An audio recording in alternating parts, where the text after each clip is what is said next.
Muito boa tarde, chamo-me Josemar Caboco, bem-vindos ao espaço Cosplatismo.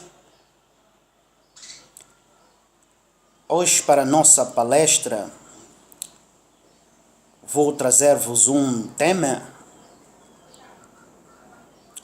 que quando eu propus para abordar este tema,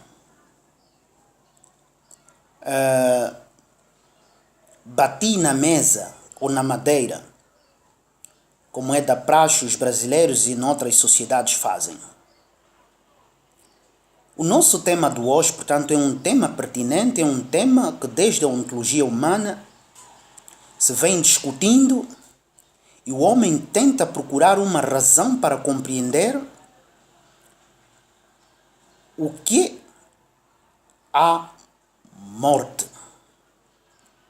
Essa morte que nos apequena, essa morte que nos entristece quando um membro da nossa família ou um ente querido parte, um amigo, um líder, um herói de estimação, porque cada um de nós neste globo terrestre tem um herói de estimação.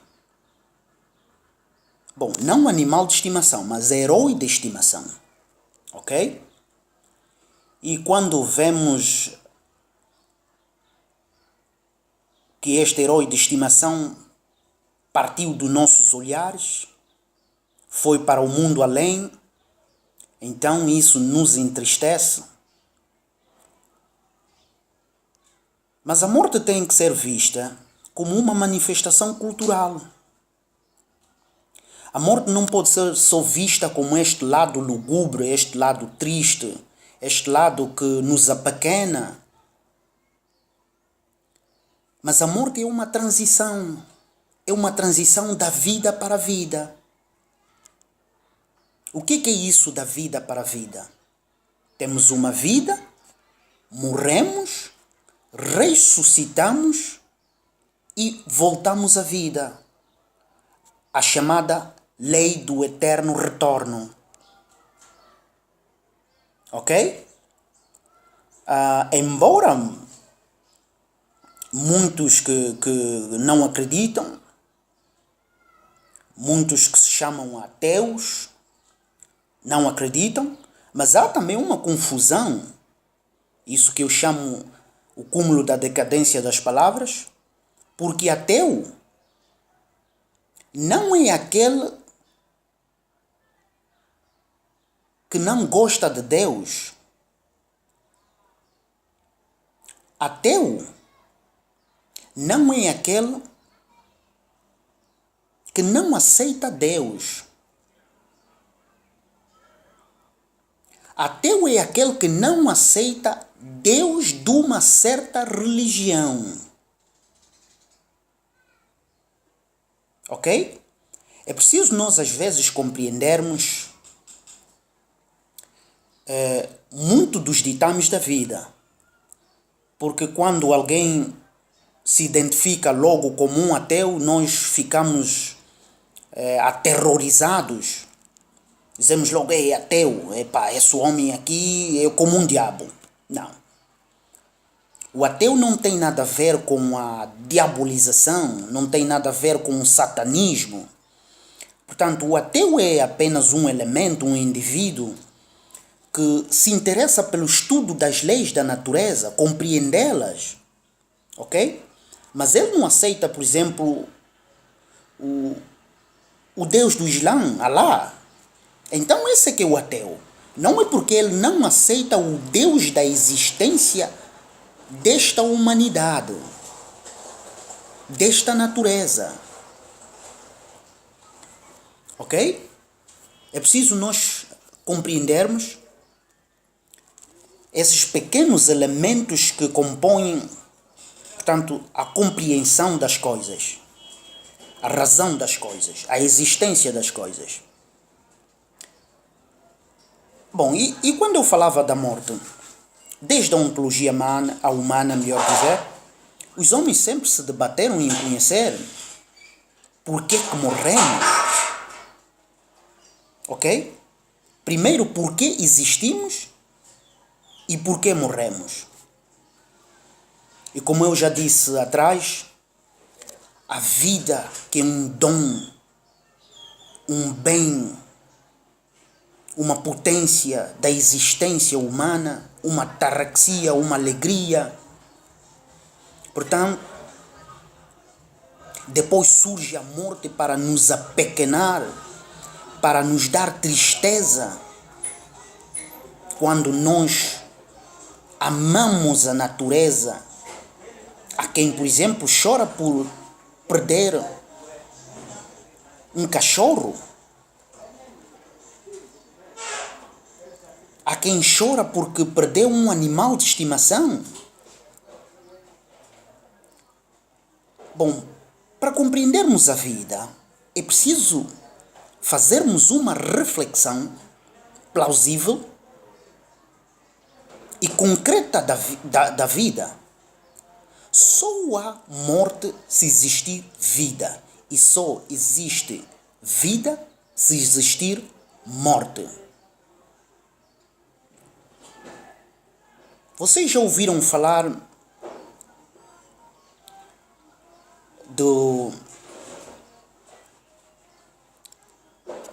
aquilo que eu chamo de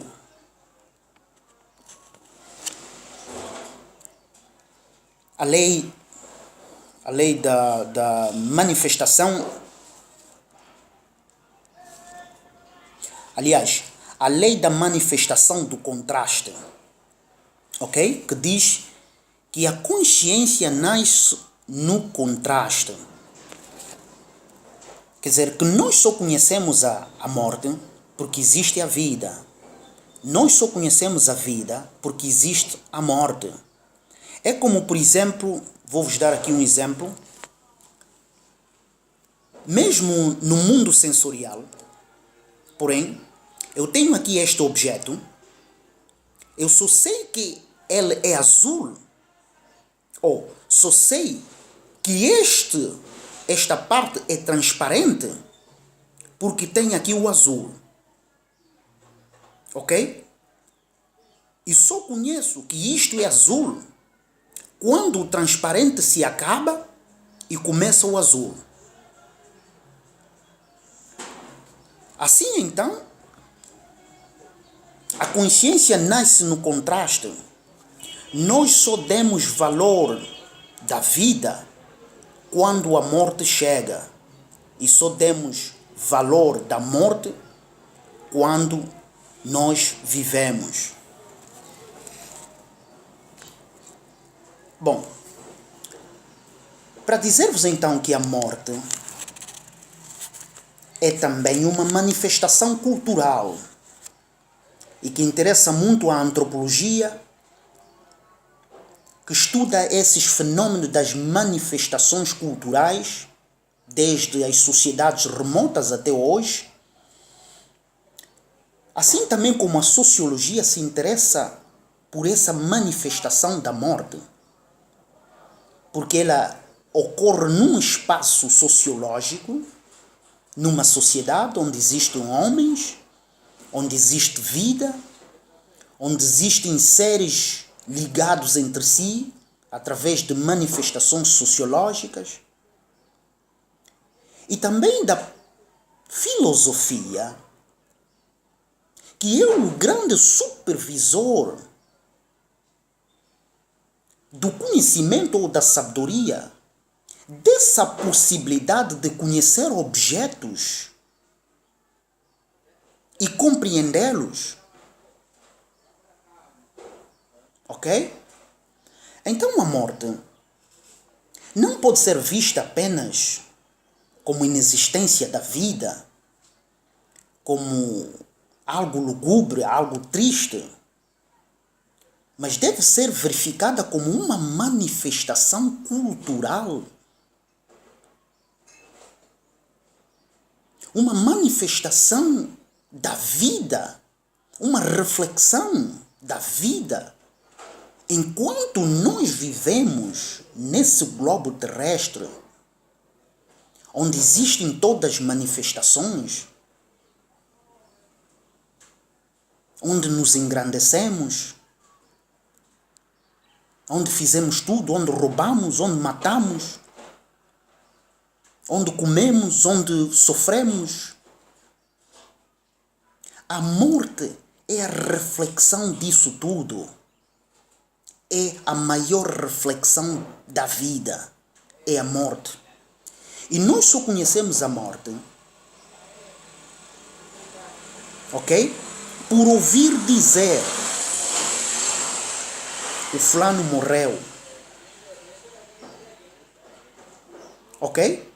Será que nós conhecemos a nossa morte? Não, não conhecemos a nossa morte.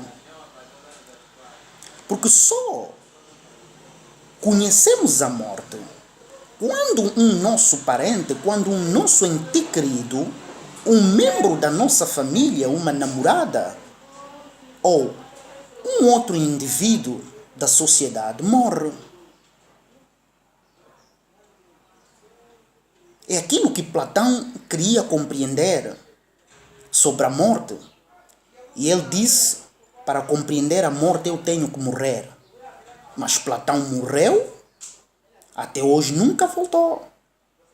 Bom, acreditando na lei do eterno retorno, é bem possível que ele tenha voltado e como uma outra pessoa, como uma outra figura.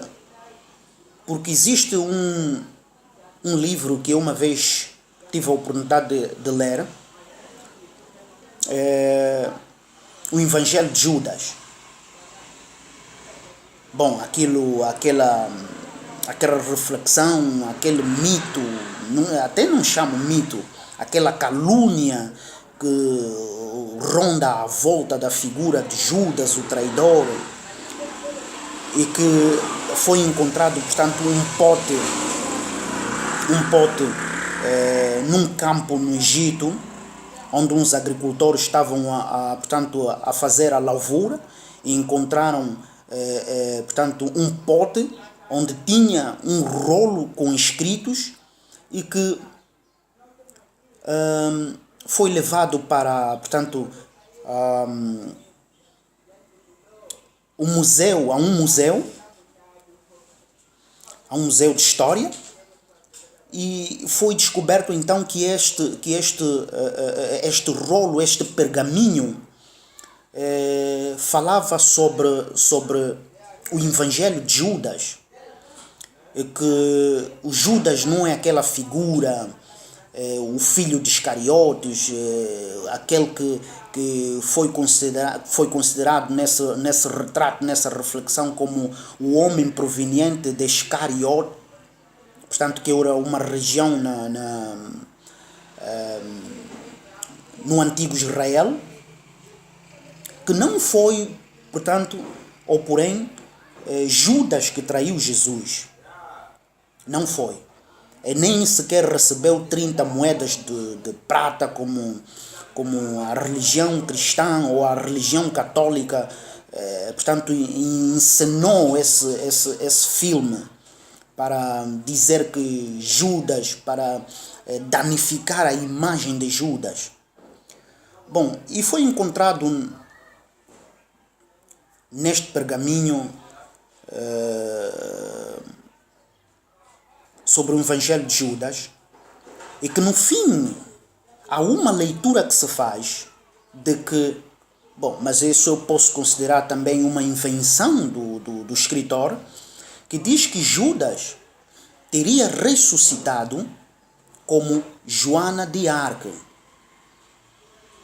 pelos bons feitos que ele tinha feito, que a igreja romana danificou a sua imagem, que ele, portanto, tinha ressuscitado como Joana de Arco. Vocês sabem que Joana de Arco era uma figura, uma guerreira que quis dar para a França um rei, uma paz, queria dar portanto, para os franceses uma vida melhor, e que também teve morte, porém, quando falamos da morte, a morte hoje continua a ser ainda um tabu nas nossas sociedades e principalmente na nossa sociedade angolana. Quando se fala logo da morte, as pessoas ficam assustadas, batem como os brasileiros fazem, bate na madeira, bate na parede. A morte não deve nos assustar. A morte é um fenômeno de existência. Portanto, é o lado bom da vida. Se a vida tem um lado bom, tem esses apetites que nos engrandecem, que nos dão vitalidade, que nós encaramos como um modelo de existência bom e bonito. E quando falo do modelo, o modelo é uma ideia. Às vezes também se confunde com o modelo é uma coisa concreta. Não, o modelo é uma ideia. Ok? Tu chegas, por exemplo, nos meus tempos havia os modistas e hoje já não há modistas, há estilistas. Portanto, chegas num estilista hoje e dizes assim: olha, eu gostaria de que costurasse uma camisa para mim. Não é? Qual é o modelo? O modelo não está a te perguntar que qual é a camisa. Portanto, o modelo é uma ideia apenas. Não é algo concreto. Não é a camisa já feita. A camisa já feita não pode ser modelo. O modelo é uma ideia de como vamos fazer esta coisa. Ok? Bom, vamos em frente, que atrás vem gente. E eu não gosto que seja ultrapassado.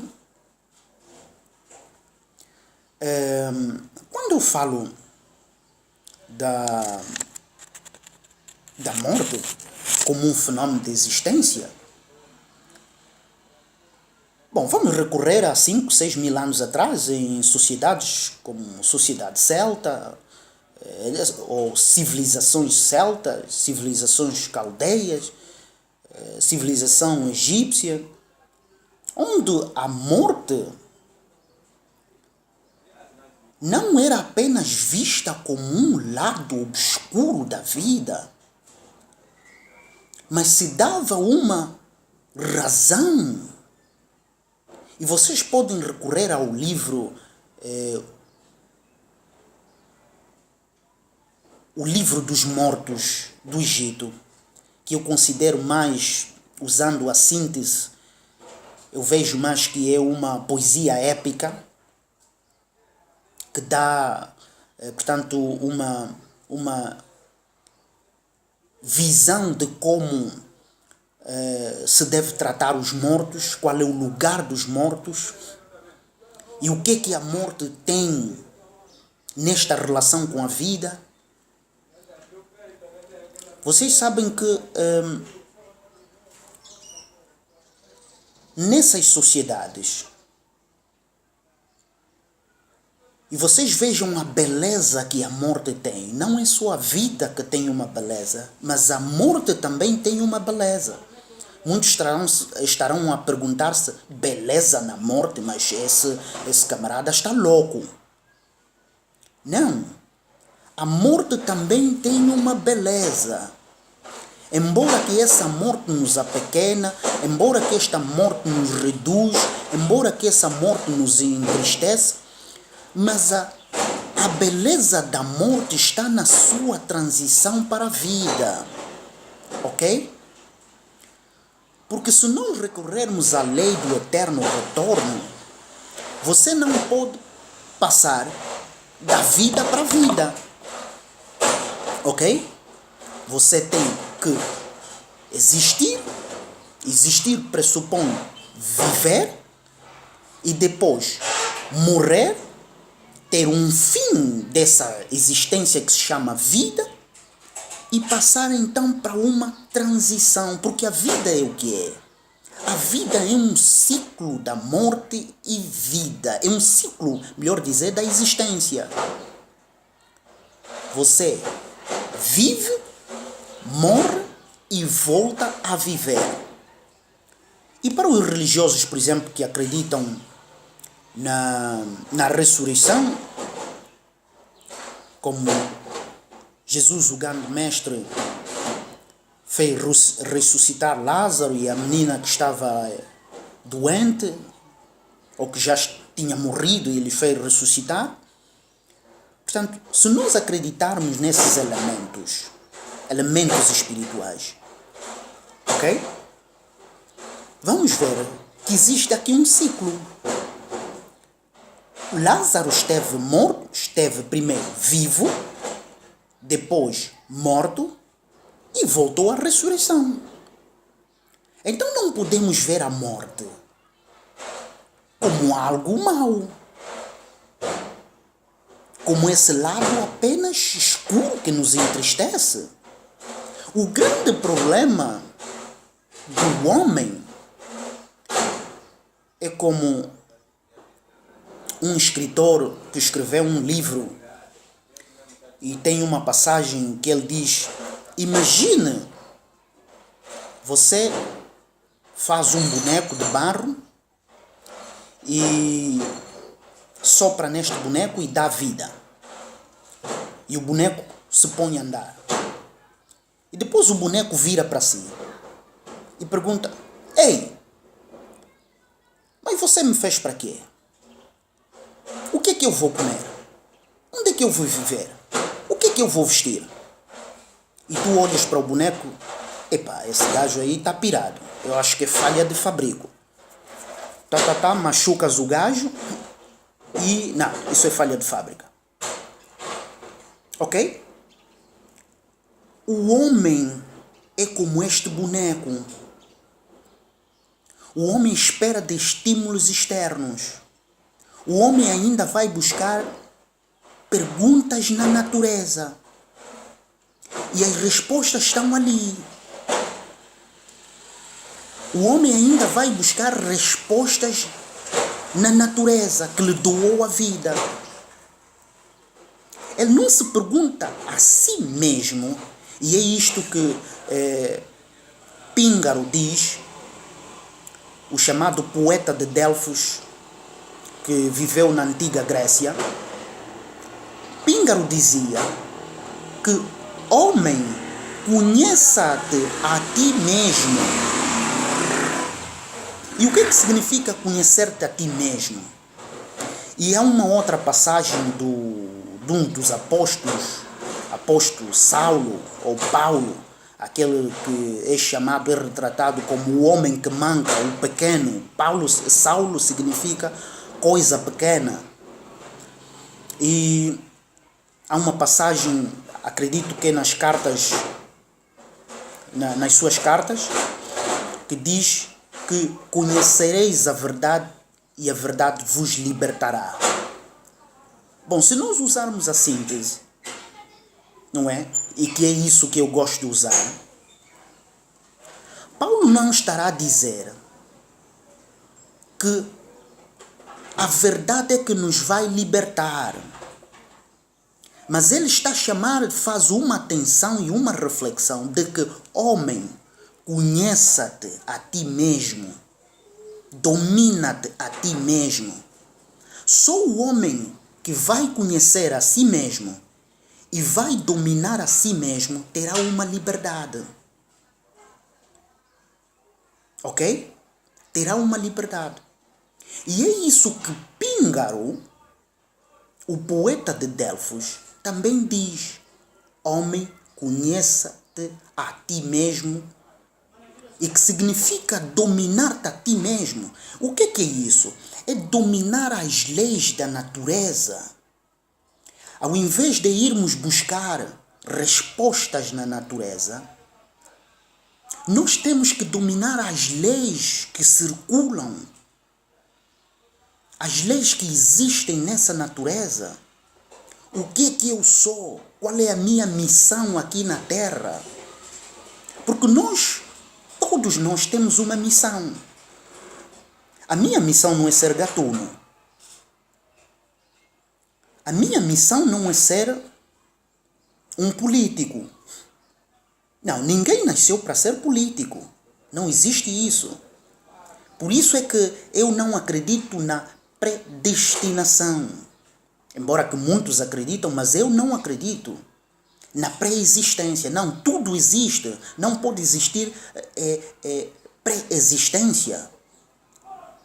A pré-existência significa o quê? Significa uma ideia. E é isso que eu costumo dizer, que o homem não foi criado. O homem foi produzido. Por que eu digo isso? Porque Deus, ok? Vamos falar de Deus, não vamos falar da natureza, para não ofender a consciência religiosa daqueles que acreditam numa religiosidade. Deus fez o homem, ok? A partir de quê? De barro, ou a partir da terra. E pegou mais que o elemento? Ar. E soprou nas narinas. Ok? Bom, vamos partir do pressuposto que ele pegou nesses 2 elementos e fez o homem. Então não pode ser criação. Isto é produção. A criação é ideia. Ok? Eu tenho uma ideia de criar um boneco, por exemplo. Como é que será o boneco? Vai ter um nariz comprido, vai ter cabelos crespos, vai falar mais alto do que os outros. Ok? Mas quando eu pego os elementos como barro, ar, e pego mais elementos para construir esse ser humano, este boneco, eu já não estou a criar, eu estou a produzir. Estou a produzir este boneco e não estou a criar. Criação é uma ideia. Então, para mim, eu parto sempre da premissa de que nada pré-existe. A pré-existência significa ideia e não algo concreto. É como no exemplo que eu dei do modelo. O modelo é uma ideia. Não é um vestido. Vestido é vestido, já não pode ser modelo. Ok? É como, por exemplo, vamos falar no mundo automóvel. Quando se faz um protótipo, é uma ideia de que vai ser um Hyundai, de que vai ser um Mercedes Maybach. Mas o próprio Mercedes já não é ideia, é concreto. Já foram juntados ali elementos corpóreos, matérias, ou matéria não, materiais, que podem ser polímeros, cerâmicos ou não. Bom, essa é uma outra ciência que não tem nada a ver com o nosso tema da nossa palestra hoje. Essa breve conversa que eu vou ter. Então, nós não podemos ver, como eu dizia atrás, nós não podemos ver a morte apenas como esse escamotear da existência, essa fuga da vida. Nós não podemos ver a morte assim, mas a morte como uma manifestação cultural, uma manifestação sociológica, um bem, uma transição. Ok? E nós temos que trazer cada vez mais discussão sobre a morte. Eu não ouço na nossa televisão, nos programas de rádio, a falarem sobre a morte, chamarem filósofos, chamarem antropólogos, chamarem sociólogos. Não vamos só discutir sobre política. Porque quando nós vamos discutir sobre política, ok? O fim da política, a política, não é? É um bem? É algo que se faz, mas tem o seu ponto positivo e o seu ponto negativo. O ponto negativo é a despolitização ou a política mal feita que vai criar efeitos colaterais na sociedade, ok? Que vão levar o quê? A morte de indivíduos. Uma política mal traçada no plano da saúde, o que é que vai provocar? E nós tivemos exemplos de quando surgiu a crise, que eu não gosto muito tocar sobre esse tema de crise, porque eu já falei na minha palestra anterior e fiz uma reflexão sobre a crise, que a crise nasce de dois princípios, dois desejos, o desejo de doar e o desejo de receber, que significa quando nós recebemos e não doamos, então vai existir uma crise. E eu falei também que a crise não é advinda de falhas dos sistemas financeiros, mas desses dois desejos que são o desejo de doar e o desejo de receber. Bom,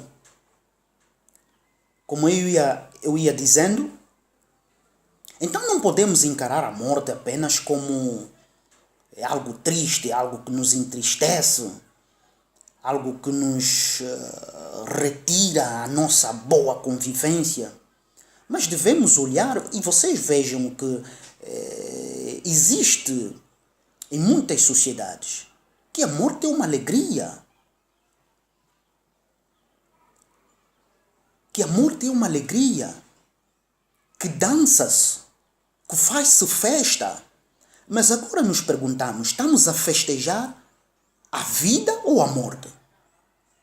Não, porque esta pessoa que morreu já festejou durante o seu tempo de vida.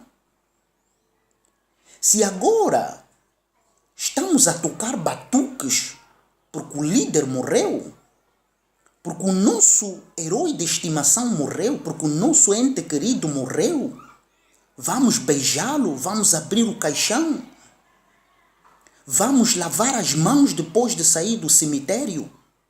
Esta toda manifestação cultural é uma alegria, não uma tristeza.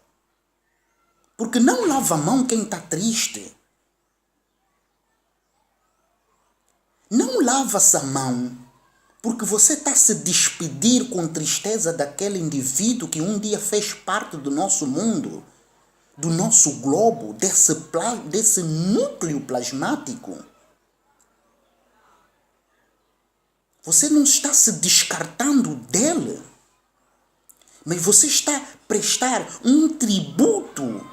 E um tributo é uma alegria. Vocês já imaginaram nós a prestarmos um tributo a um rei, a um líder, a um presidente tristes? Existe sempre aquele ditado, portanto, na ciência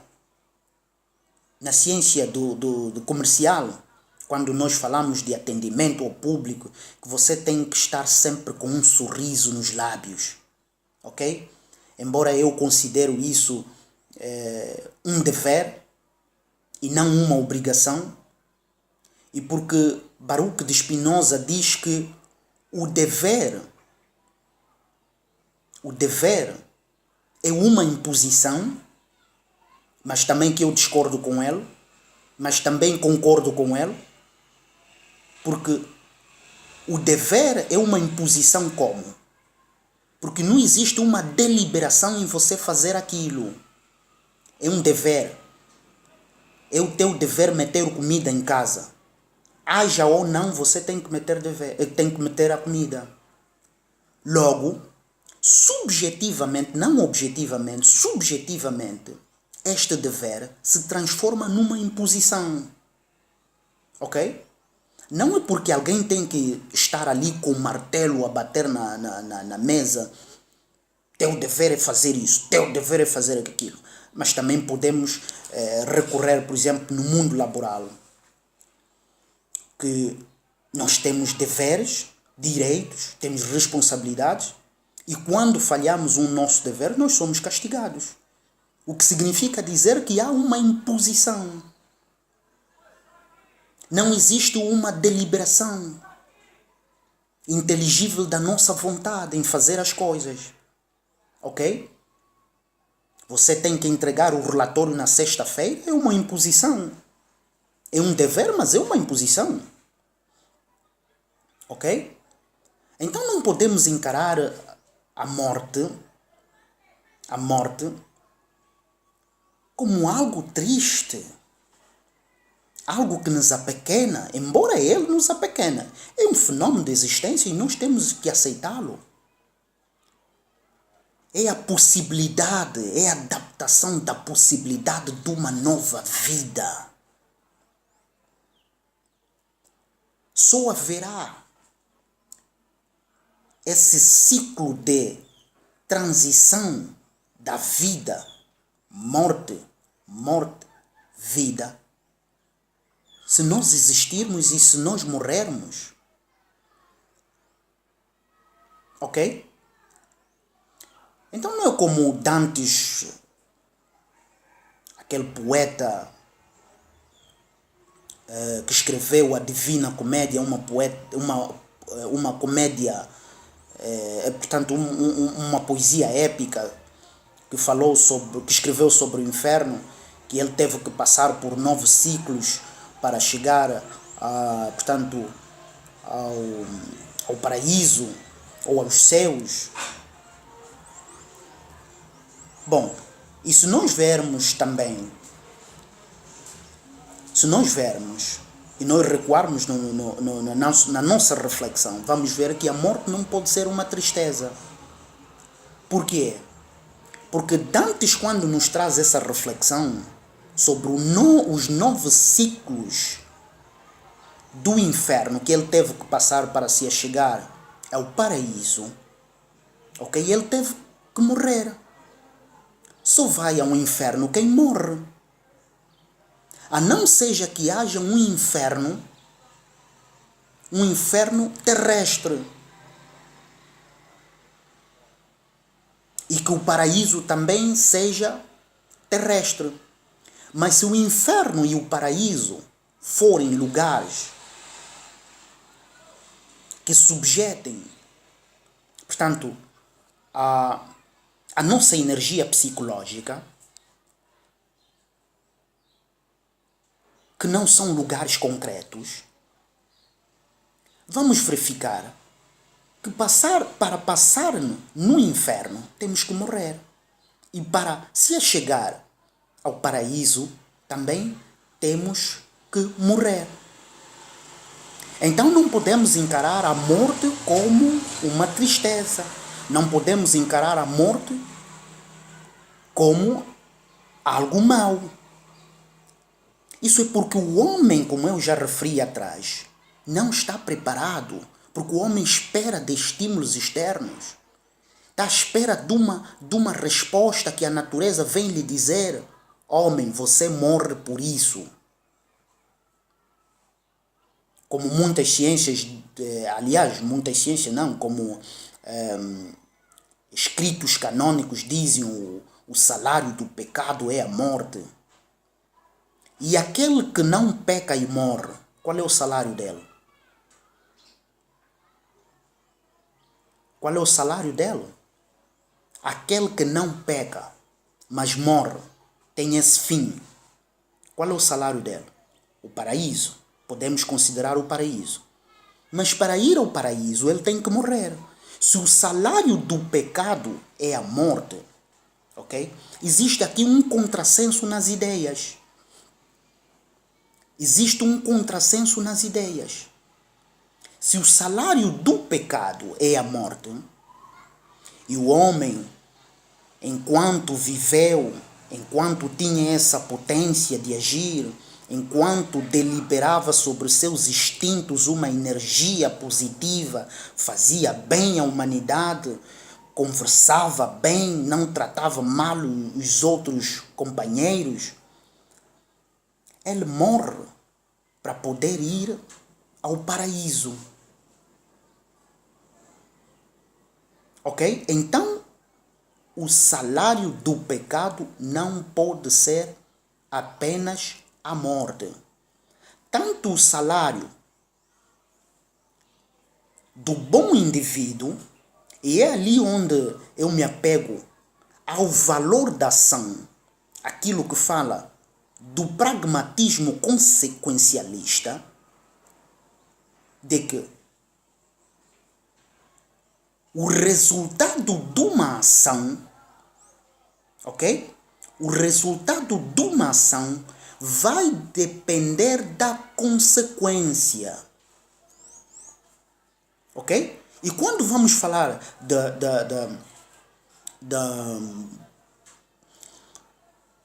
do consequencialismo pragmático, os resultados devem coincidir com os fins. Imaginemos, e é isso que acontece na vida cotidiana. Você só é bom professor quando produzir resultados bons, mas esses resultados bons não recairão a ti como professor, não. Imagina, eu sou um bom orador, não é? Sou um bom palestrante. E eu tenho uma sala de 350 pessoas e só 10 pessoas saem dali com alguma coisa, com algum conhecimento, retém aquelas palavras que eu disse. Eu sou bom orador? Eu sou bom palestrante? Claro que não, não sou. Não sou bom palestrante. Porque o bom palestrante, o resultado da sua ação deve refletir no número de indivíduos que vão sair dali com alguma coisa. É como o professor. Ok?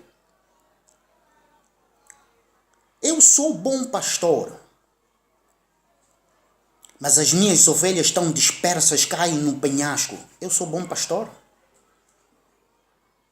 Não, não sou. Não sou. Bom pastor não é assim.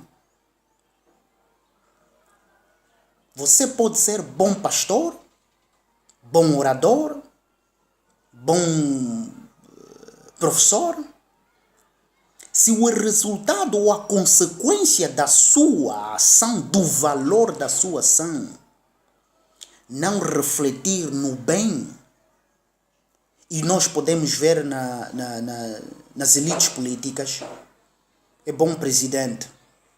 Ah não, camarada presidente, José Eduardo dos Santos é um líder incontestável na sua governação. Ok. É um líder incontestável. Quando existe um número acentuado de pobres, quando existe um número reduzido de escolas, quando existe um número reduzido de hospitais, e você me diz que é bom líder. Não. O bom líder é como eu tenho dito, e há uma confusão quando se fala do desenvolvimento econômico, e eu às vezes delibero um sorriso, porque para mim desenvolvimento econômico, ok? Estou a fugir um bocado do tema, mas volto para o tema central. O desenvolvimento econômico não é a quantificação de riquezas que uma economia produz. É a quantificação de riqueza que os indivíduos tiram dessa economia. Então é o resultado da ação. Se a ação for boa, o resultado deve se refletir nas pessoas. A economia da Angola é boa. robusta. Robusta? Como robusta? Como existe robustez da economia se os